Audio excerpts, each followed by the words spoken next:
Bonjour, donc je m'appelle Karine Deluca, je suis avocate depuis maintenant 24 ans, ça va faire 24 ans là, en janvier.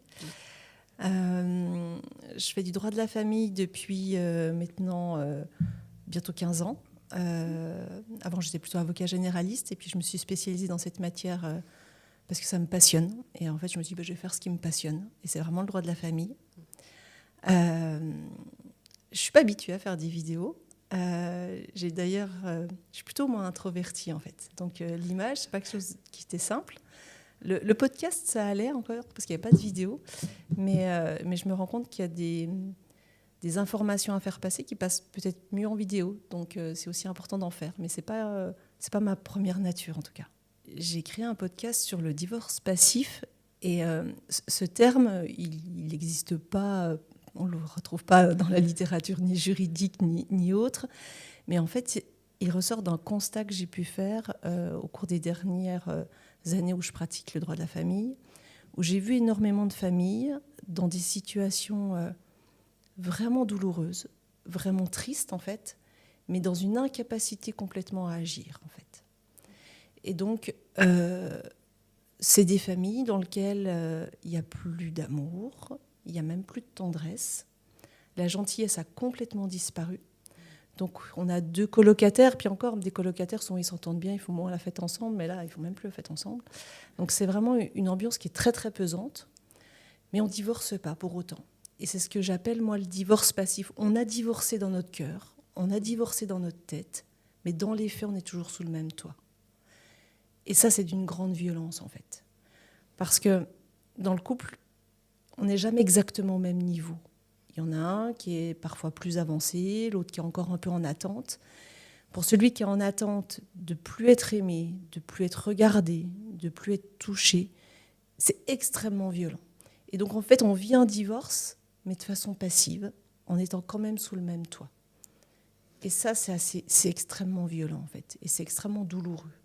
Alors si on reste, je veux dire, ces mauvais colocataires sous le même toit, c'est souvent parce que on a extrêmement peur de venir bouleverser une organisation qui est mise en place souvent depuis des années. Pour moi, il y a plusieurs raisons. Il y a tout d'abord, c'est sociétal. Divorcer, c'est vu de façon extrêmement négative. Donc on se dit, non, si on divorce, ça va être mal perçu. Et ça, c'est un premier aspect. Deuxième aspect, il y a une sorte d'habitude. On a toujours vécu un peu comme ça. Donc finalement, on peut continuer encore quelques années. Et puis moi, le principal, c'est les peurs, en fait.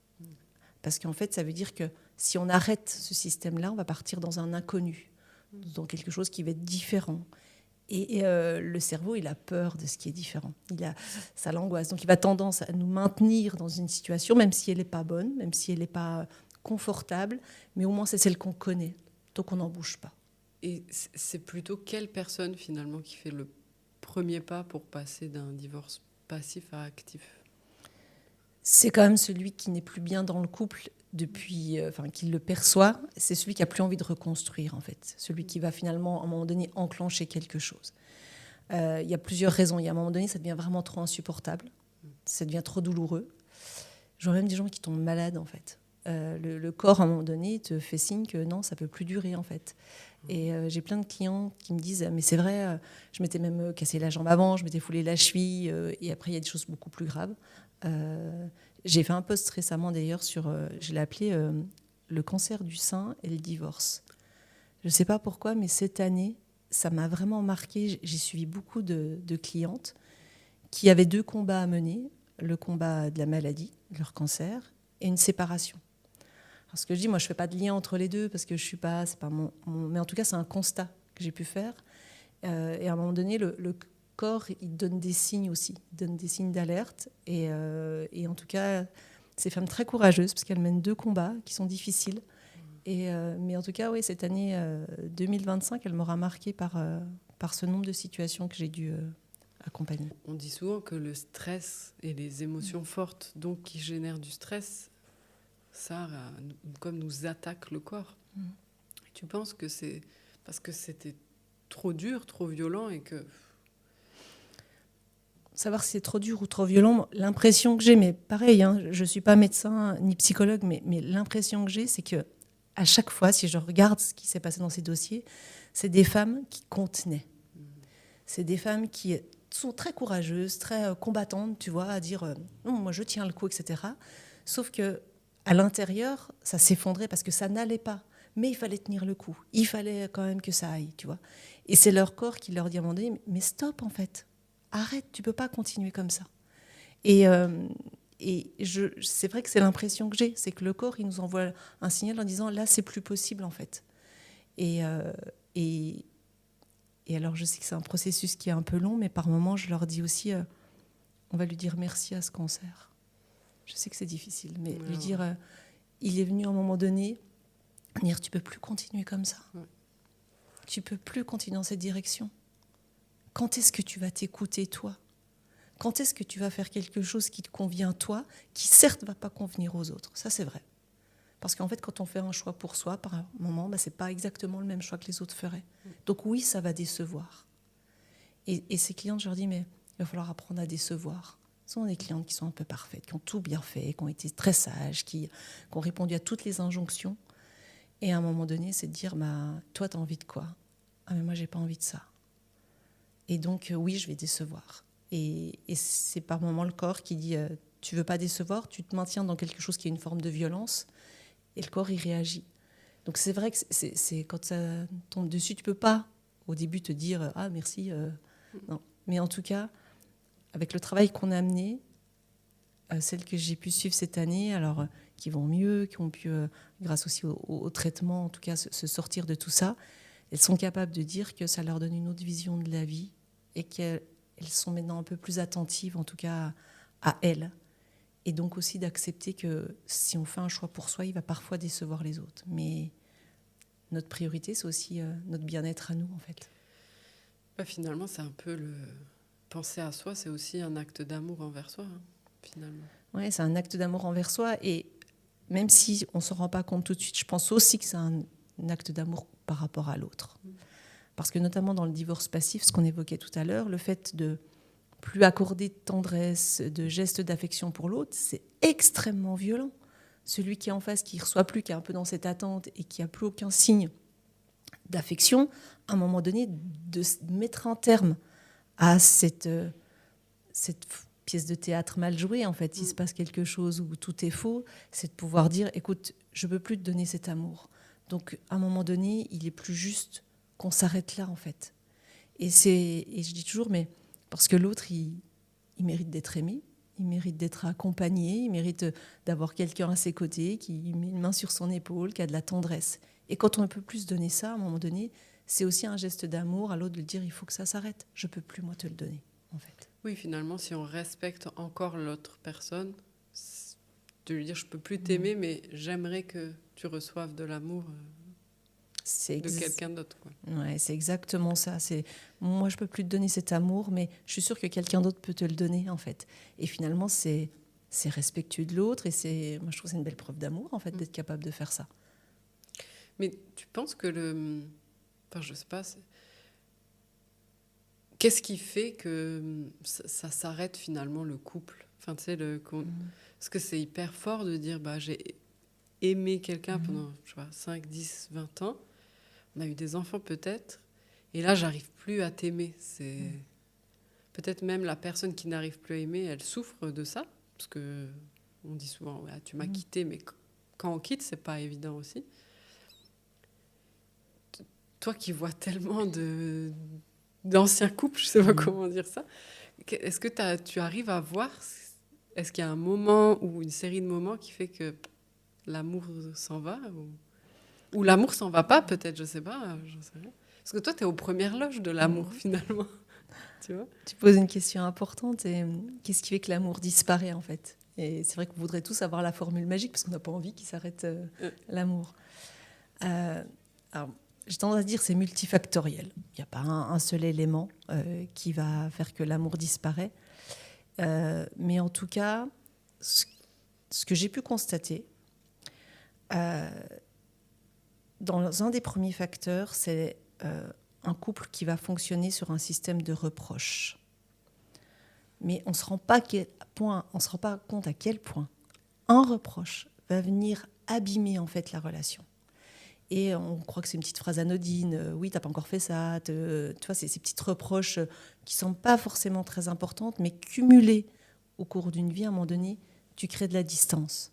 Donc, ces reproches qui vont être cumulés, parce que au départ, quelque part dans le couple, tout est parfait au début, tu vois. Tu donnes en plus ta meilleure version de toi-même, en fait. Tu es dans ta phase de séduction. Et après, à un moment donné, cette phase de séduction, mais forcément, elle change un petit peu. Et donc, tu changes et ton partenaire, souvent, il n'accepte pas que tu changes, en fait. Il avait cet être idéal du début, il voudrait que ça se maintienne comme ça. Et donc, comme tu n'es plus exactement la même personne, tu deviens toi-même, quelque part. Et bien là, on va commencer à dire, ah mais on va mettre quelques reproches. En fait, on n'accepte pas, finalement, qui tu es véritablement. Et si on devait résumer, alors c'est peut-être un petit peu facile, mais c'est parce qu'on n'est pas capable d'aimer l'autre tel qu'il est vraiment, en fait. Qu'on cherche toujours un être idéal. C'est Sponville, j'adore André Comte-Sponville qui dit ça, qui dit qu'en fait, quelque part, on cherche un prince charmant ou une princesse, et ils n'existent pas. Et il dit aux hommes, si une femme cherche le prince charmant, fuyez. Elle sera forcément déçue de vous, en fait. Et je trouve assez juste, quelque part, d'accepter notre nature humaine, dire on est des êtres imparfaits. Je vais vivre avec quelqu'un qui a ses qualités, mais qui a aussi ses défauts. Et je ne suis pas dans la recherche qu'il soit toujours exactement dans une perfection telle que je le voudrais, en fait.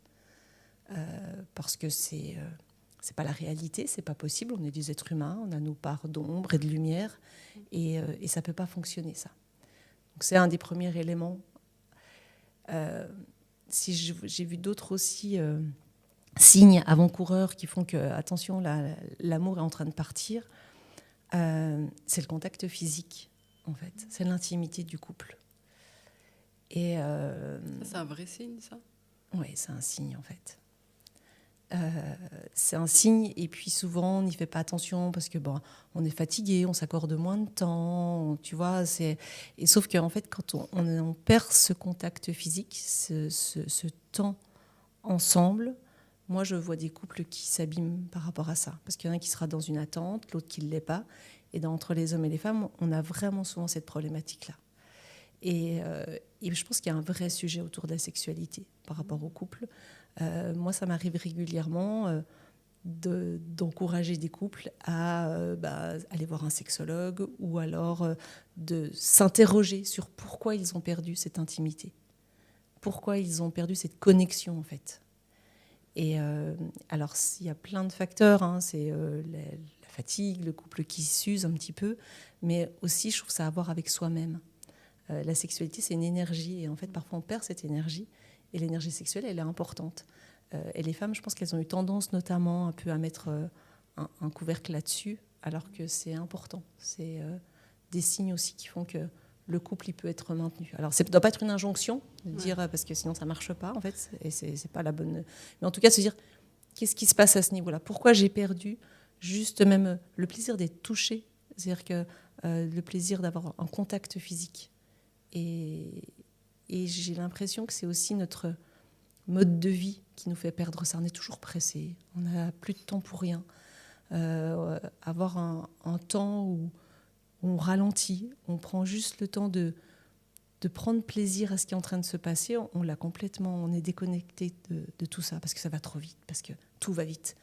Les réseaux vont tellement vite, notre cerveau veut que ça aille tellement vite, en fait. Et là, je pense qu'on passe à côté des choses essentielles. Donc, c'est intéressant sur le contact physique, parce que je vois ça au-delà de la sexualité. C'est vrai qu'il y a des couples qui se touchent plus, qui sont même plus, ils s'embrassent plus, ou des câlins, ou juste... Une main sur l'épaule. C'est essentiel, une main sur l'épaule, en fait. Je trouve que c'est...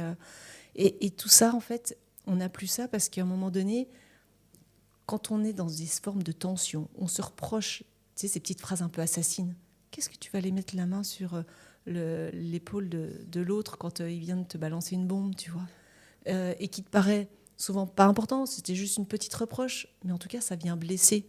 Donc, en fait, ça coupe tout ça, en fait. Ça coupe ensuite le rapprochement. Et l'autre fois, je parlais d'une notion qui, pour moi, est essentielle, c'est la gentillesse, en fait. La gentillesse, je crois qu'on a oublié ce que c'était, Et dans le couple en premier. C'est-à-dire qu'on peut être gentil avec son voisin, quand on va acheter le pain, mais avec son conjoint, on est même plus gentil, en fait.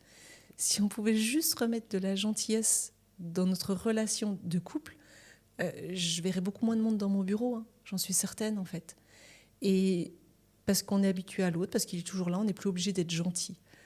J'adore cette qualité, moi, la gentillesse. Si on pouvait la remettre au centre de tout, ça changerait beaucoup de choses. Et c'est trop intéressant quand tu dis on n'est plus obligé d'être gentil.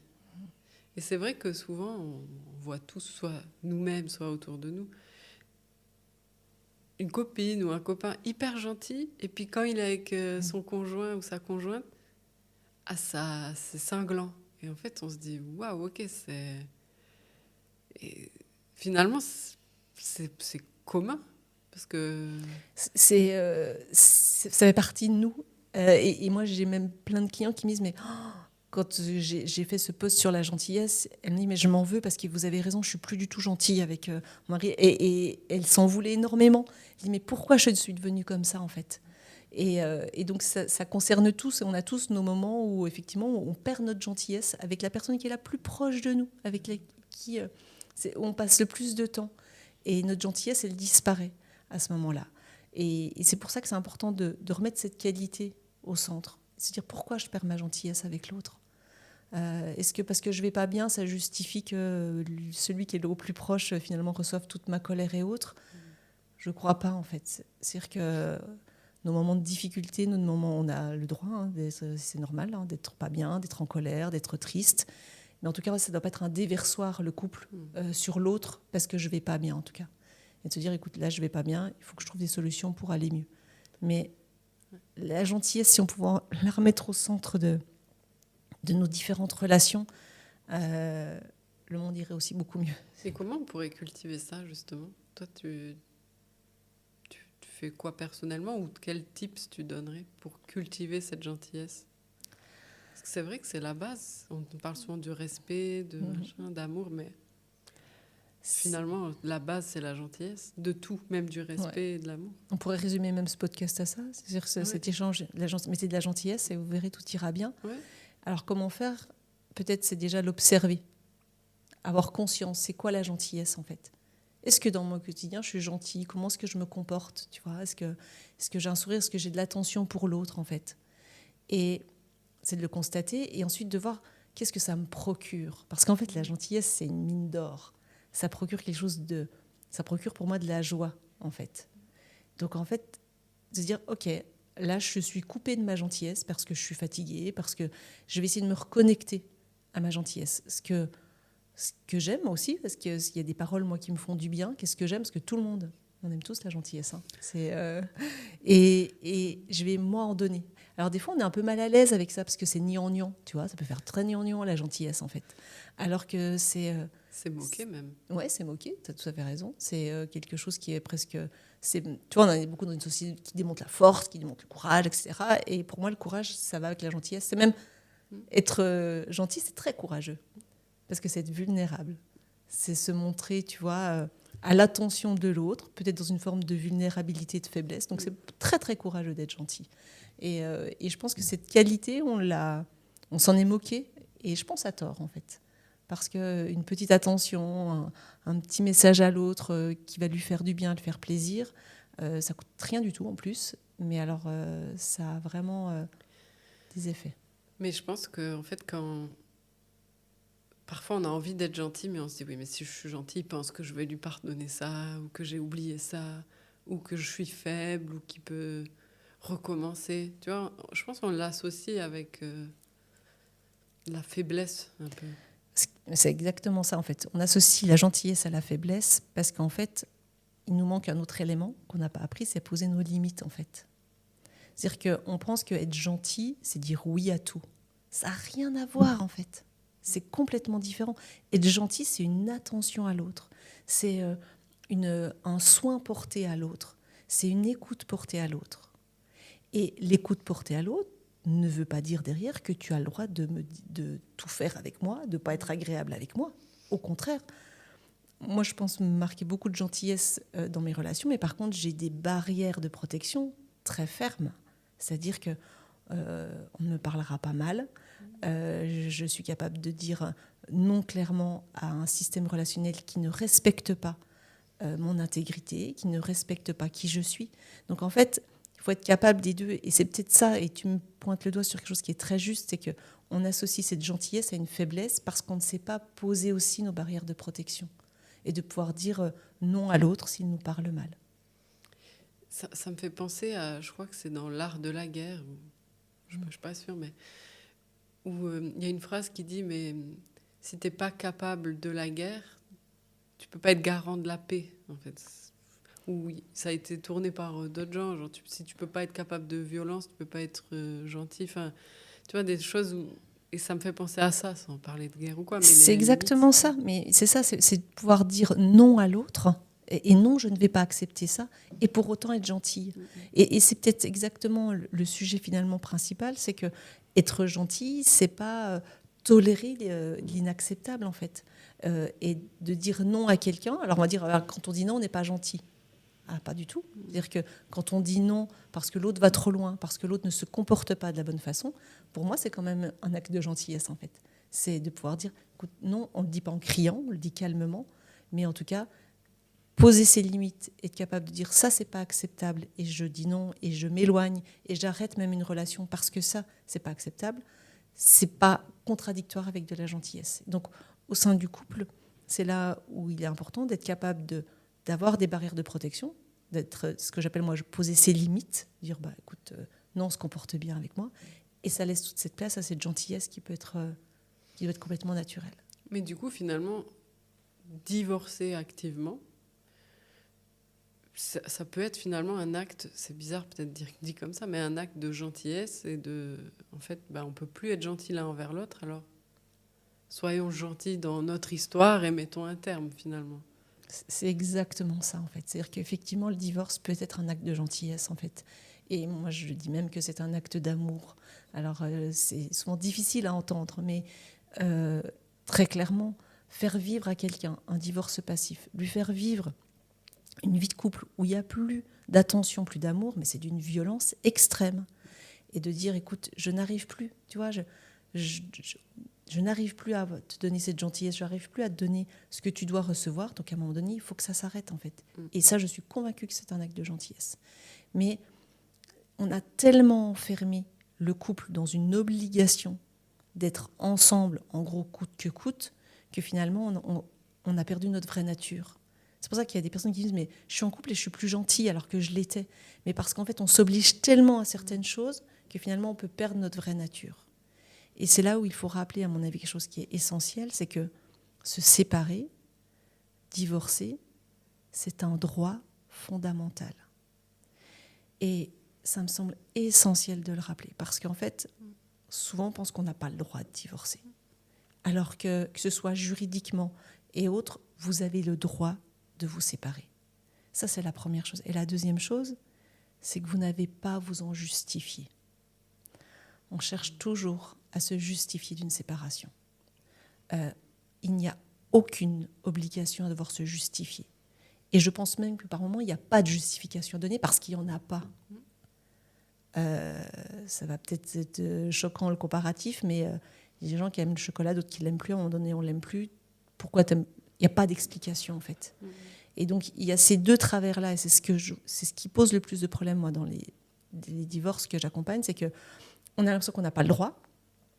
Et donc, on se met dans une position qui est de culpabilité. Il y a aussi des personnes qui considèrent que comme l'autre, non, il n'a pas le droit de divorcer, ils vont adopter un comportement inacceptable au moment de la séparation. Donc, je le répète, divorcer, c'est un droit fondamental et absolu. Et deuxièmement, vous n'avez pas à vous en justifier. Alors, c'est contraire à peut-être ce que la société véhicule par rapport à ça, mais si on revient à cette base-là, ça pourrait changer énormément de choses sur la séparation. Si tout le monde entend clairement cette position qu'il n'y a aucune obligation à rester en couple lorsqu'on ne le souhaite plus. Et pour appuyer cette certitude, c'est que, imaginons que vous voulez divorcer, l'autre ne veut pas. Il a le droit d'ailleurs, l'autre, de ne pas vouloir. Vous allez devant le juge, vous dites au juge, je veux me séparer. Le juge vous accorde la séparation. Il ne vous demande aucun motif. Il ne vous demande pas pourquoi vous voulez divorcer. Je veux me séparer. Ok, vous avez le droit. Et ça, je suis obligée de le répéter régulièrement en rendez-vous parce que dans notre esprit, dans notre cerveau, c'est non, on n'a peut-être pas le droit. Ou tout de suite, je fais quelque chose de très mal. C'est un droit fondamental.